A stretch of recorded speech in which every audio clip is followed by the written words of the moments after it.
மத்தேயு நற்செய்தி அதிகாரம் 19. இயேசு இவ்வாறு உரையாற்றி முடித்த பின்பு கலிலேயாவை விட்டு அகன்று யோர்தானுக்கு அப்பால் உள்ள யூதேய பகுதிகளுக்கு சென்றார். பெருந்திரளான மக்கள் அவரை பின்தொடர்ந்தனர். அவர்களை அவர் அங்கே குணமாக்கினார். பரிசேயர் அவரை அணுகி அவரை சோதிக்கும் நோக்குடன், ஒருவர் தம் மனைவியை எக்காரணத்தையாவது முன்னிட்டு விலக்கி விடுவது முறையா என்று கேட்டனர். அவர் மறுமொழியாக, படைப்பின் தொடக்கத்திலேயே கடவுள் ஆணும் பெண்ணுமாக அவர்களை படைத்தார் என்று நீங்கள் மறைநூலில் வாசித்ததில்லையா என்று கேட்டார். மேலும் அவர், இதனால் கணவன் தன் தாய் தந்தையை விட்டுவிட்டு தன் மனைவியுடன் ஒன்றித்திருப்பான், இருவரும் ஒரே உடலாயிருப்பர். இனி அவர்கள் இருவர் அல்ல, ஒரே உடல். எனவே கடவுள் இணைத்ததை மனிதர் பிரிக்காதிருக்கட்டும் என்றார். அவர்கள் அவரை பார்த்து, அப்படியானால் மணவிலக்கு சான்றிதழை கொடுத்து மனைவியை விலக்கிவிடலாம் என்று மோசே கட்டளையிட்டது ஏன் என்றார்கள். அதற்கு அவர், உங்கள் கடின உள்ளத்தின் பொருட்டே உங்கள் மனைவியரை விலக்கிவிடலாம் என்று மோசே உங்களுக்கு அனுமதி அளித்தார். ஆனால் தொடக்க முதல் அவ்வாறு இல்லை. பரத்தமையில் ஈடுபட்டதற்காக அன்றி வேறு எக்காரணத்தையாவது முன்னிட்டு தன் மனைவியை விலக்கிவிட்டு வேறொரு பெண்ணை மணப்பவன் எவனும் விபச்சாரம் செய்கிறான் என நான் உங்களுக்கு சொல்கிறேன் என்றார். அவருடைய சீடர்கள் அவரை நோக்கி, கணவர் மனைவியர் உறவு நிலை இத்தகையது என்றால் திருமணம் செய்து கொள்ளாதிருப்பதே நல்லது என்றார்கள். அதற்கு அவர், அருள் கொடை பெற்றவர் அன்றி வேறு எவரும் இக்கூற்றை ஏற்றுக்கொள்ள முடியாது. சிலர் பிறவியிலேயே மன உறவு கொள்ள முடியாதவராயிருக்கின்றனர். வேறு சிலர் மனிதரால் அந்நிலைக்கு ஆளாக்கப்படுகின்றனர். மற்றும் சிலர் விண்ணரசின் பொருட்டு அந்நிலைக்கு தம்மையே ஆளாக்கிக் கொள்கின்றனர். இதை ஏற்றுக்கொள்ளக்கூடியவர் ஏற்றுக்கொள்ளட்டும் என்றார்.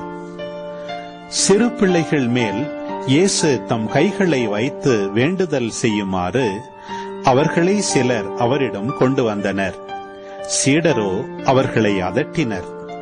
ஆனால் இயேசு, சிறு பிள்ளைகளை என்னிடம் வரவிடுங்கள், அவர்களை தடுக்காதீர்கள், ஏனெனில் விண்ணரசு இத்தகையோருக்கே உரியது என்றார். அவர்களை தொட்டு ஆசி வழங்கிய பின்பு அவர் அவ்விடத்தை விட்டு சென்றார். அப்பொழுது ஒருவர் இயேசுவிடம் வந்து, போதகரே, நிலை வாழ்வை பெற்றுக் கொள்வதற்கு நான் என்ன நன்மை செய்ய வேண்டும் என்று கேட்டார். இயேசு அவரிடம், நன்மையை பற்றி என்னை ஏன் கேட்கிறீர்? நல்லவர் ஒருவரே. நீர் வாழ்வடைய விரும்பினால் கட்டளைகளை கடைபிடியும் என்றார். அவர், எவற்றை என்று கேட்டார். இயேசு, கொலை செய்யாதே, விபச்சாரம் செய்யாதே, களவு செய்யாதே, பொய்ச்சான்று சொல்லாதே, தாய் தந்தையை மதித்து நட, மேலும் உன்மீது நீ அன்பு கூறுவது போல் உனக்கு அடுத்திருப்பவர் மீதும் அன்பு கூறுவாயாக என்று கூறினார். அந்த இளைஞர் அவரிடம், இவை அனைத்தையும் நான் கடைபிடித்து வந்துள்ளேன், இன்னும் என்னிடம் குறைபடுவது என்ன என்று கேட்டார். அதற்கு இயேசு, நிறைவுள்ளவராக விரும்பினால் நீர் போய் உம் உடைமைகளை விற்று ஏழைகளுக்கு கொடும், அப்பொழுது விண்ணகத்தில் நீர் செல்வராயிருப்பீர். பின்பு வந்து என்னை பின்பற்றும் என்றார். அவர் சொன்னதை கேட்ட அந்த இளைஞர் வருத்தத்தோடு சென்று விட்டார். ஏனெனில் அவருக்கு ஏராளமான சொத்து இருந்தது. இயேசு தம் சீடரிடம், செல்வர் விண்ணரசில் புகுவது கடினம் என நான் உங்களுக்கு உறுதியாக சொல்கிறேன். மீண்டும் உங்களுக்கு கூறுகிறேன், செல்வர் இறை ஆட்சிக்கு உட்படுவதை விட ஊசியின் காதில் ஒட்டகம் நுழைவது எளிது என்றார். சீடர்கள் இதை கேட்டு, அப்படியானால் யார்தாம் மீட்பு பெற முடியும் என்று கூறி மிகவும் வியப்படைந்தார்கள். இயேசு அவர்களை கூர்ந்து நோக்கி, மனிதரால் இது இயலாது, ஆனால் கடவுளால் எல்லாம் இயலும் என்றார். அதன் பின்பு பேதுரு இயேசுவை பார்த்து, நாங்கள் எல்லாவற்றையும் விட்டுவிட்டு உம்மை பின்பற்றியவர்களாயிற்றே, எங்களுக்கு என்ன கிடைக்கும் என்று கேட்டார். அதற்கு இயேசு, புது படைப்பின் நாளில் மானிட மகன் தமது மாட்சிமிகு அரியணையில் வீற்றிருப்பார்.